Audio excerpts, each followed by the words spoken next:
Well, good afternoon and welcome everyone to our webinar. We are really happy to be here with you today for the Upside Nutrition Value on Investment. Please make this webinar really interactive. You can use the chat feature. I also have some questions for you today, so make sure you use that. I do have with me today Amanda Knutson. She is our Vice President of Growth and Operations, and she'll be manning the chat and be chiming in with any questions or conversation that we want to have throughout this. So again, please make this really interactive. The value that you add to the conversation is beneficial for everybody on this webinar too. So again, warm welcome. My name is Brenda Naven. I'm a registered dietitian. I'm also the founder and CEO of Launch My Health. And again, very excited to share my passion for nutrition and the business side of that value on investment. So those are the two things that we're going to talk about today.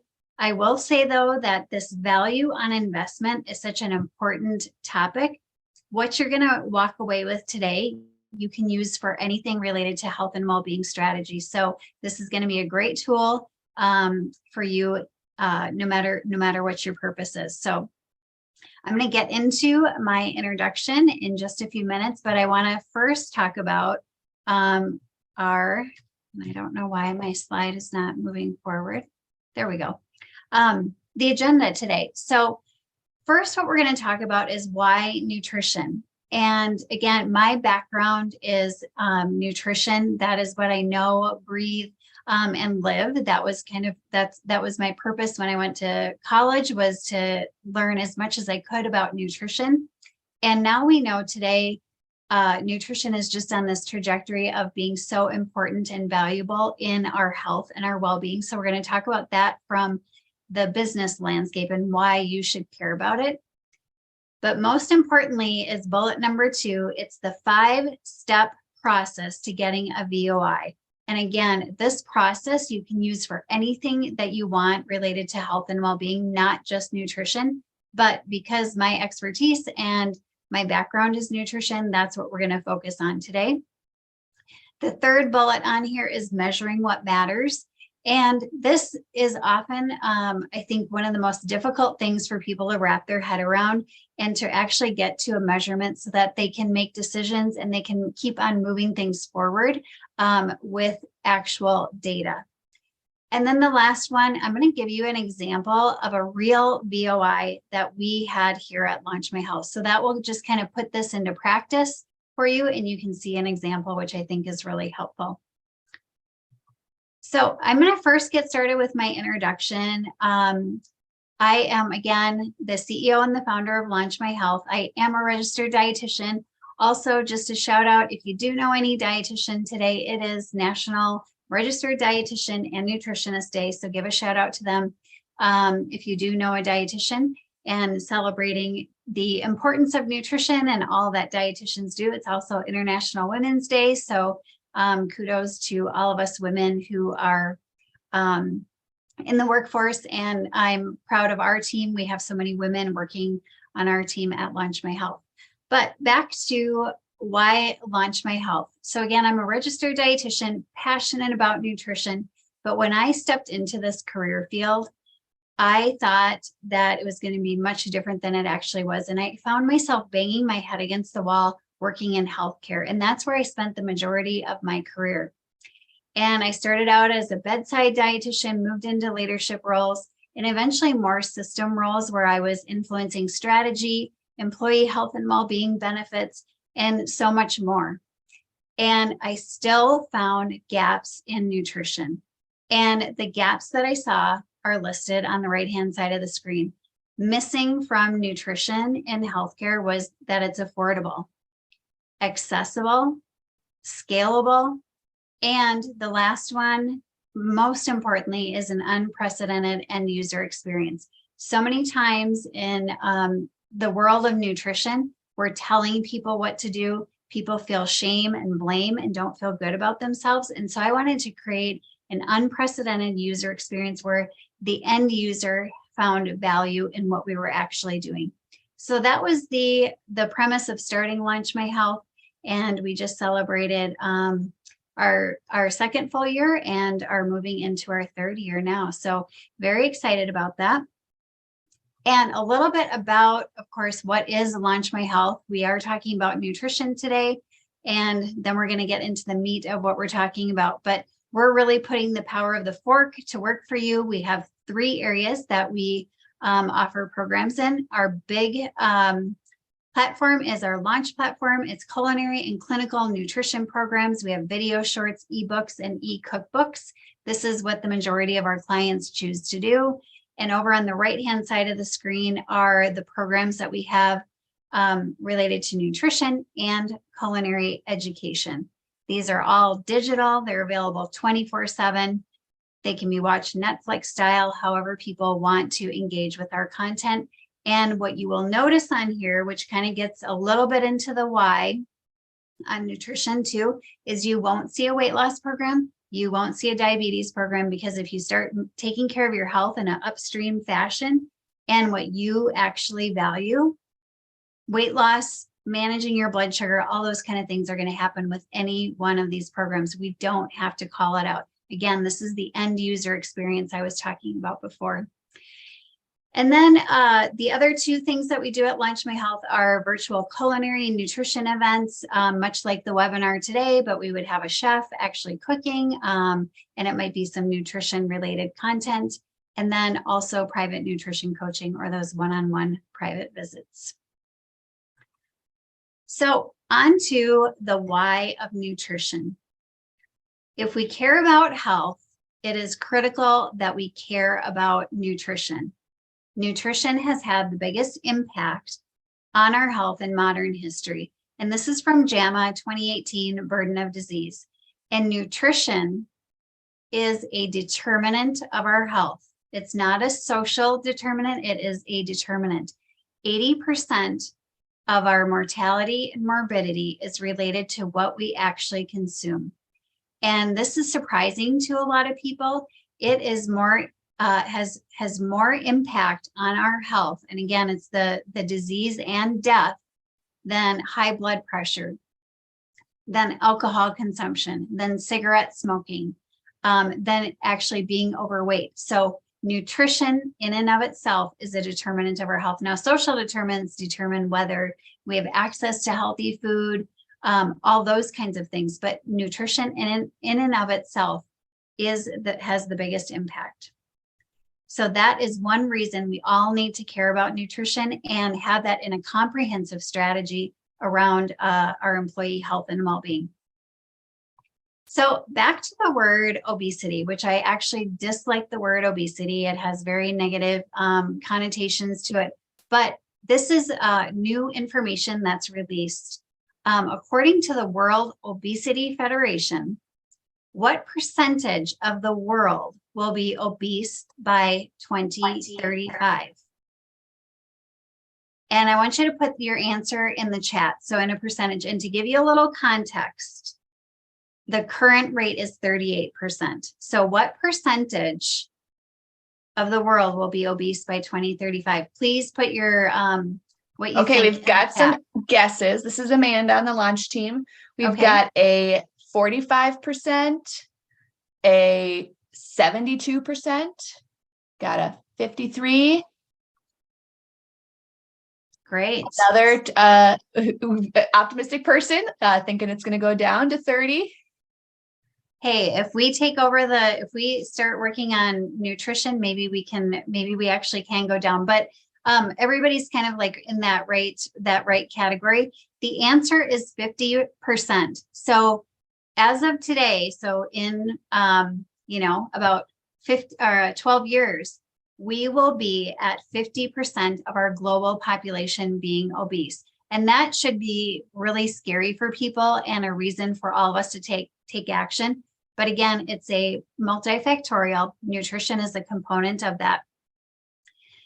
To give you context of this 50%, it would cover 50% of the state of Alaska, then the people. And that means 4 billion people will be obese in the world, and obesity will cost $4.42 trillion. That would be a stack of $1 bills almost 68,000 miles into space. So it's pretty striking. And again, I don't want to focus on that negative aspect of obesity, but the fact of the matter is that carrying extra weight is a predictor of chronic disease, and our nutrition matters for that. A couple of interesting facts that I think is just important to highlight too about obesity: 69% of adults with obesity still report bias by healthcare professionals. And to me, that's really sad because obesity is such a complex issue, but there's still a lot of shame and blame, and it's a stigmatized condition. And also diabetes, 52% feel stigmatized by that diagnosis. So it's pretty amazing. So I want to ask you another question. We've just kind of talked about that macro level of nutrition. Now let's dive a little deeper into a micro level and about you personally, or at that individual level. How many food decisions does the average person make in one day? So put a number in the chat. And if you want to add any commentary to that too, please go ahead. Maybe if you want to put in there, what is your toughest decision? I know while you're kind of thinking about that, one of the things that has always been a struggle for me that would stress me out throughout the day is just even thinking about what the heck am I going to make for dinner, and how am I going to find time to do this, and do I need to stop at the grocery store, that kind of thing. So again, how many food decisions does the average person make in one day? I'm going to let Amanda chime in. Yeah, I've got here. a couple of answers. You've got 12, a 30, a big one for 30, mainly figuring out what my kids are going to eat. I've got another 10, a 50, hosting a party, always now trying to figure out what to serve everyone. We've got another 60, a 99. Wow. More. Okay, so you guys hold on right now, because the answer is actually 200 food decisions a day the average person makes in one day. So if you think about that, 200 decisions, starting like when you wake up in the morning until you go to bed, that consumes a lot of our day and can be really stressful for people too. So again, this just kind of dives into that micro level of how important nutrition is. Think about that too, from the aspect of like, how often do you think about fitness or need to make a fitness decision or physical activity? Not nearly as much. The food decisions are vast. Thinking about like, maybe you have a picky eater. What am I going to feed them? Maybe you're following a special diet. You have multiple people in your home that you're preparing food for. Maybe you need to pack a lunch. Maybe you're trying to decide, should I have more salad dressing on my salad or not? Or is it too many calories? Or maybe, you're thinking about what you're going to make for dinner. So it can get really time consuming for people too, and confusing. The other thing I do like to share too about nutrition is the household impact, which leads back to that decision making, the 200 decisions, is that your household is impacted by any type of nutrition solution or anything that you're doing in your home. So think about a time where maybe you had someone who needed to follow a special diet, or maybe someone was trying to lose weight, or maybe you had a baby and you added another life into your household. That changes everything. And generally there's one person who does meal planning, one person, it might be the same person, who does the shopping and then the food preparation. And so what happens in a household, and a decision that happens in a household, generally impacts the entire family unit or whoever lives in that household. It might be multi-generational. So when you can have a solution that impacts one person, think about that spread, that effect that can have. And that doesn't necessarily happen with other things like fitness. That's really more individual for yourself. But the food component and nutrition component really has a household impact. So on to the guts of this webinar. I want to share really the difference between ROI and VOI. This is kind of controversial. And when we think about return on investment versus the value on investment, ROI really is a financial metric. A lot of times we're thinking about reducing healthcare spend. We're looking at insurance claims. Well, what's my ROI going to be on a diabetes program or a weight loss program? And oftentimes we can't actually see that ROI, and most claims have all been debunked. You can have actuaries going through all of this data, doing all of their projections, but in the end, again, most claims have been debunked. Versus the value on investment, we're looking at more of this broad measure, and this is more of the trend in the health and well-being space. We're looking at things like productivity and retention, recruitment. The younger workforce is really looking for those benefits that are going to add value to their lives and that are going to improve their lives, that they actually find valuable. And employee satisfaction. And then, of course, there's other measures that that an organization might see as valuable to them. It's interesting when you look at the value on investment. Generally speaking, what they say is there's a 6-to-1 ROI on, in general, health and well-being programs.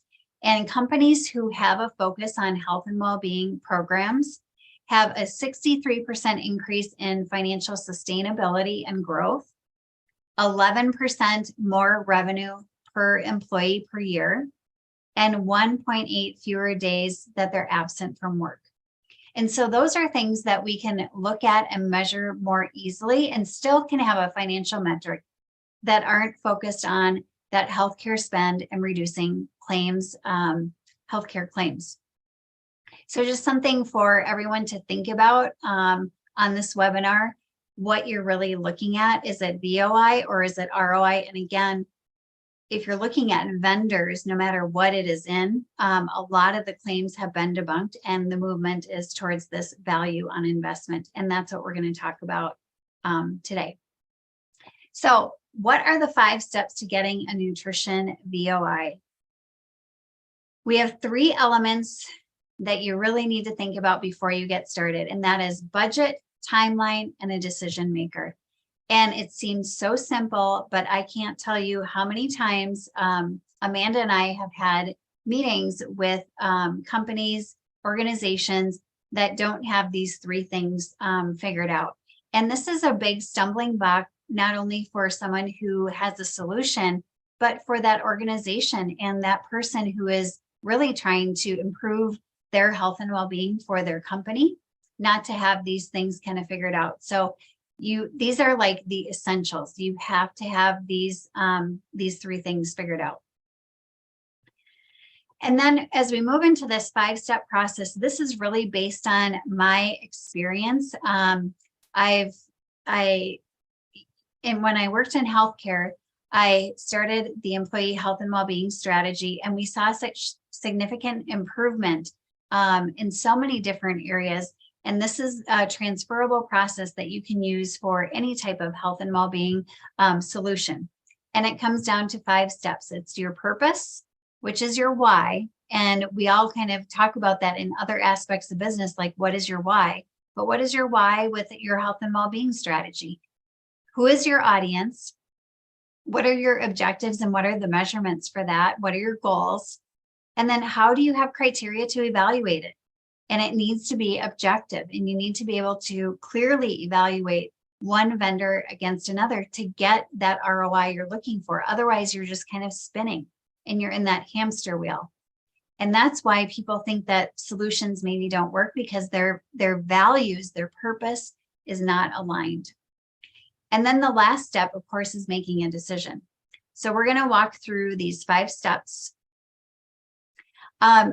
First of all, I want to ask all of you with this step 1, if you are an employer or maybe you're a broker, what are you seeing as the most common reason for a purpose for a nutrition solution? Is it engagement, equitable benefits for all, maybe honoring that choice, building a culture of well-being, healthcare cost containment, attract, retain talent, reduce absenteeism or presenteeism, or is there a different reason? What is your purpose? If you guys could chime in on the chat, that would be great too, just to kind of hear where people are at. But generally, while I'm waiting for people to chime in on that, the trend that we're seeing is that there's more people who are choosing solutions for engagement reasons and building that culture of well-being. And it's not even to reduce healthcare costs. So you just took the words out of Joe's post. Building a culture of well-being is the biggest one. We also have one from Sarah, which is rounding out the wheel, their well-being wheel with nutrition. They have benefits for the other areas. Another culture of well-being. They've got fitness and mental health. Now they want nutrition. It's a couple things. Great. So no one on the webinar is saying to reduce healthcare costs, which is where the trend is going. So you guys are right on trend. And the example that I'll tell you about in a few minutes here is really around engagement and the equitable benefits. So again, if you align your purpose, you're going to get that ROI. The second one is to determine your targeted audience. This has to align with your purpose. So if your purpose is engagement or your purpose is building a culture of well-being, you probably need to have a benefit that's for everybody. So really think about, again, it's step one. What is your purpose? Now align your audience to that.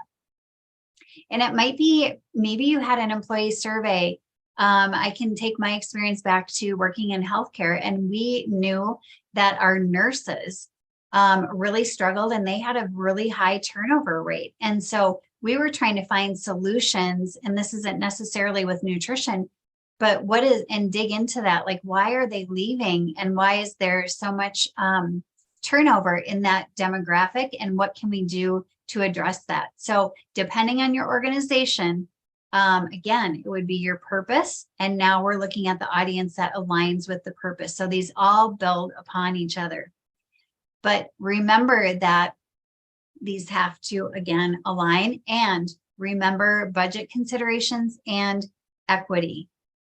So that's another important piece. And I think there's a lot more, there's definitely a significant trend towards moving towards equitable benefits and not just focusing on these really small populations, groups of people. Next is the goals and objectives. And this, where the little green arrow is, it has to align with your purpose. If your objectives do not align with your goals and objectives, your whatever solution, whatever you're trying to accomplish is not going to look good. You are not going to look like you're getting an ROI because they are not aligned. And remember, it has to be measurable and have an owner for the work. Somebody has to be responsible. Somebody has to be accountable. Somebody has to make sure that this work is getting done. And a lot of times too, this is what I find, this is not, the goals and objectives are not shared with the vendor. Make sure you're sharing that with your vendor, and that you and your vendor are a partner together. And your vendor is going to be happy to know what your goals and objectives are. And hopefully they're asking. But this is something that often gets missed. And we want to have very specific measures as to how we determine success. And then everybody wins, and the end user obviously really wins, because that's what our goal is. So a little deeper dive into measuring what matters. Think about things that you can measure, like dollar savings. It might be you might know what it costs to hire a nurse. So if you're tracking nursing turnover, you can look at that. There's all kinds of surveys that are out there that you can find. You can do surveys, whatever mechanism you have within your organization. You can look at turnover, absenteeism. You can use clinically validated tools and surveys. We use those a lot at Launch My Health, which I'll share with you. And really look at what improvement you're looking at and how do you measure it. And then make sure you have that time frame too. And I do have to say the blue arrow on the right, you must have consensus on what determines success. So if you're looking at having a chief financial officer or someone in finance who has that final say, or maybe it's some type of subcommittee, make sure they know what those measurements are. And if you meet those, that what you're going to get for that. So make sure that you have consensus on what determines success. Brenda, we have a question that came in Yep. about working with a CFO. Mhm. Any suggestions on how to get them on board with your measurements that aren't tied to finances? So I think one part of it is education. So going back to like that ROI and VOI, and educating them and having a conversation. The next thing is when you're in this planning process, I'm going to share a tool. You guys will all get a tool for this planning that has all of these steps, and taking that tool to them and having a meeting with them. And that's where you can get consensus and agreement and negotiate and talk about what you're trying to accomplish. So I think that's a great question. And I think it's about having a conversation and making sure it's kind of like greasing the skids, so to speak, and making sure that you're having those upfront conversations and educating chief financial officers. We wouldn't expect them to be experts in health and well-being. So we need to make sure that they understand what is important and what the trends are, because that's probably not an area that they're reading up on. Great question. So the fourth step is evaluation. And this is where you get to list all of your criteria in the document that I'm going to send you. It's a PDF that's fillable. It looks just like this on the right-hand side of the screen. You can put in all of your criteria, and then you can score your vendors. And again, this has to align with your purpose, your goals, and objectives. And this is a great way to be objective and look at all your vendors just side by side. And remember, there's going to be must-haves and nice-to-haves. So an example of this, like a must-have, has to meet your budget. Another must-have might be that it needs to integrate with our health and well-being platform. Maybe you use something like a Limeade or a Virgin Pulse, and it has to integrate with them. So make sure you have those must-haves. It might even be must align with your equity values. And then your nice-to-haves, and then you can rank them. And over here on the right, I have 1 to 5 points, but you certainly can assign higher point values to your must-haves. You could do, each criteria is worth 10 points. So you can kind of adjust this to meet your needs. But it's a great way, a great tool to have, and then it becomes more objective. And this is a great way to influence that CFO, because you have a process that you went through to make a decision. And then this is my favorite at the end. It is the decision-making matrix. It pulls all the information together. It's more objective. I mean, there's some subjectivity in this too, but it's more objective. And it plots where somebody lands in this 4 quadrants, and it standardizes decision-making. Again, a great tool to use with higher level leaders on making decisions. And on this, we have purpose and alignment, and then we have population and impact. And you just plot those in the quadrant, and up in the top right-hand corner is where we have invest now. And that really is the ideal spot. So whatever vendors you have that land in that upper right-hand quadrant is where you really want to make that decision. And the higher into that corner, the better. So the bottom left is where we have run fast. I mean, that's not going to have any impact, doesn't align with your purpose or your goals. Has anybody ever used a decision-making matrix like this before? Any comments? We do have a couple of, why have I not used this before? We use this to make other decisions, but not with our vendors. Right. Yeah, exactly. Thank you for sharing this. This is awesome. This decision-making matrix, I am a like lean, what are we, Amanda? I can't remember. We're lean bronze Lean trained. bronze. Yep. Yeah. And the organization I was in, I would train executives on strategy deployment and developing a strategy. And this is one of the tools that we always used. And we actually used this in our health and well-being strategy when we were determining where we wanted to go. So I've been using this for years and years. And, you know, for me, it's like, I want to share this with other people so that they can make decisions easier and better decisions. So you can get, the ultimate goal is to get an ROI. I mean, you want to have a return on your investment or a value on your investment. So we've got to, what happens if all of our vendors are in the run fast category? Then you need to find, you got to keep looking. But that's a really good, that's super funny. And the thing that I think where a lot of vendors end up being now today, if they haven't stayed up with the time, is that they're in the bottom right-hand corner, they're in the status quo. And I call that like the check the box quadrant.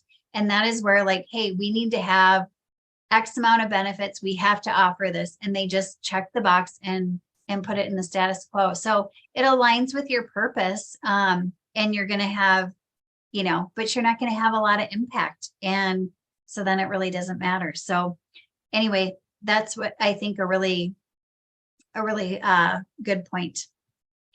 So let's look at a company that we had at Launch My Health. I'm going to run through all these steps with you. So this was a global insurance company that we're working with, and they're still a client of ours. So step number one was their purpose. Their purpose was engagement with their employees. So they wanted high engagement. They're focused on building a well-being culture. Their culture already is somewhat established. They have employees that work just in well-being benefits. And the third reason, and these are in order too, they wanted an innovative benefit. So they didn't want that status quo kind of benefit. They really wanted something unique and different, and were willing to take a risk too. So they were on that innovative side. So once they decided that, then it's like, well, who is this for? And all of these kind of are working together too. You're kind of deciding this all at the same time, but it's a nice process to go through. They wanted something for everybody. They wanted equity. So not just targeting people of diabetes or high blood pressure or need to lose weight. They wanted it for all. They also, because of their budget constraints, it needed to be only for benefit eligible and in their rewards system. They also wanted to target women for one of the benefits. So they had a demographic eligibility as well. So that was kind of their 3 criteria for audience. And then their objectives. This is very specific, you will see here. Engagement. They wanted greater than 6%. And this is on their total population.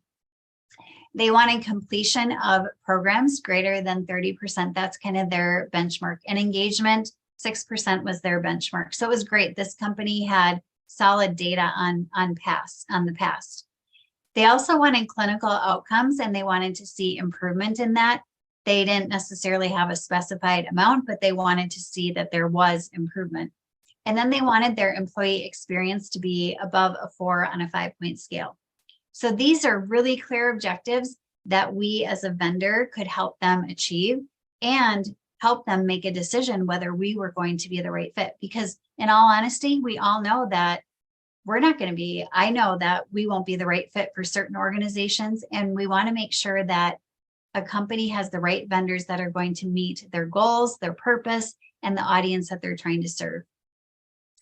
So step number 4 on here is their evaluation process. So these are the things that they were listing on that sheet with the vendors where you have the points. So they had budget, platform integration. This had to integrate with their reward system so that they could keep track of their rewards dollars for their employees and whether they completed.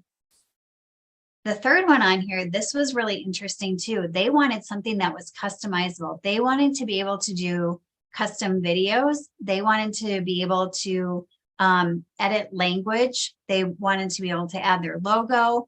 So there was definitely customization that they wanted. And we hear that frequently from people as one of the criteria that they have. Because they're a really large organization, they needed something very scalable that could handle high volume. They wanted proven outcomes. They wanted a really awesome end user experience. And I'm going to share a little bit more about what their data actually showed in a minute. But that was part of the criteria that they had. They needed certain types of reporting. So that was listed as well. And then lastly, they wanted a good customer experience. And by customer, I mean the total rewards team, the health and well-being team. They had had some challenges with other vendors in the past, not being responsive on email, not getting reports to them on time, those types of things. So the customer experience was really important to them too. So over on step number 5, you can see the decide matrix, the VOI decision matrix. And where that little bullseye is where we landed, and then some other vendors that they had in the RFP process. So you can see how simple this is and how easy this is to use, and it just makes the decision-making process a breeze. Any questions so far on this? All right, I'll move on to just a little bit more about their data here. And this was, again, this global insurance company. You can see what our data ended up being, and this is what we ended up giving them. So they ended up achieving 8.7% participation. They had all this like internal buzz on their Yammer page, unprecedented reviews, no complaints or issues at all, which they typically get on their internal email system. And they didn't get any complaints, only positive experiences. So we were really happy with that. You can see here, we had the average star rating of 4.8, written reviews, that type of thing. So this is the type of, you can see the alignment. They're getting the data, which now this is the ROI or the VOI. They can see what their goals were and the outcomes aligned. And then this is the clinical data, and I'm not going to spend time going through that because that's not what we're here to talk about, but this is an example of getting that VOI. And on the nutrition side, we know that if people are making improvements in clinical indicators, that they're reducing their risk for chronic disease. And we all know too, you just feel better eating better food on a daily basis. So I'm going to open it up to questions, but I want to leave you with, are you getting the value you expect out of your vendors? So think about your purpose and how do you support your purpose? And that's really what it's about. So whether it's on the nutrition side or any other type of solution you're looking for, start with the 5-step process and make your life easier and get what you want, get what you're looking for your employees by just using a very simple 5-step process. So I'm going to open it up to questions, comments. Yeah, we've got a couple of questions. Yep. One is, which step is usually the most difficult? I think the most difficult step for people is the goals, objectives, and the measures, because it's just, and Amanda, I think for you too, because you do this with me, so chime in here too, but I think that's where people really struggle, is how to measure things. I recently met with a company that we were working with, and their annual goals didn't even have anything specific in it. There really wasn't anything. It was just basically like a yes or a no. And these were seasoned, high-level leaders. And so I think that for me, that's what I think is the most difficult step that I see. Thank you. What is a typical budget that you're seeing from people? Oh, that's like a loaded question. I mean, it really does depend on the size of the organization. in terms of the size of the budget. So that's really difficult to answer. Okay, one more, unless more pop up. I have a lot of clients with a DE&I strategy. How do you get benefits to align with that? So that's a great question. And I think with the equity, DE&I is really broad. And I think for a lot of organizations, they are starting to focus on that, but they may not even necessarily know what that means to their organization. So I think asking questions and really thinking about what are your priorities within DE&I, because it is so big. And on the nutrition side, like what I like to talk about for launch, what we specialize in really is about having a benefit for everybody and something that is very personal, and it's no shaming or blaming. So that's kind of our piece on the DE&I. And it really depends on, you know, the organization and what they're looking for within that kind of like broad, because it is, again, so broad. One just came in. Wow, a 30% finishing goal, but you got to 74%. I think they're talking about the completion rate with the test. With yes. How did that happen? So again, this goes back to, again, your purpose is engagement. So for this organization, that's what they really looked at. For us as a vendor, that's something that we really specialize in. Again, that it's because we focus on the end user experience. So if you have a great end user experience, your completion rate is going to be high because they're going to find value in the content.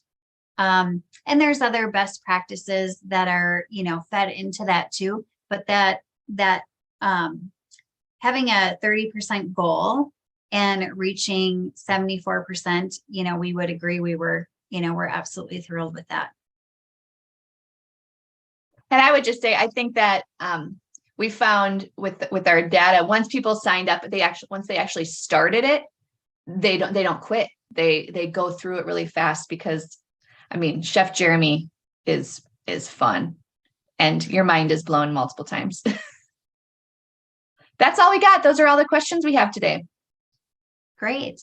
Well, thank you for attending, and I hope that this was beneficial for you, and the 5-step process will help you look at nutrition with a different kind of lens. And we will follow up tomorrow with the recording of the webinar, and we will also have that 5-step process in a fillable PDF, so you can use it online. And, you know, feel free to use that for any type of vendor situation that you have, and share it as much as you like. Thank you.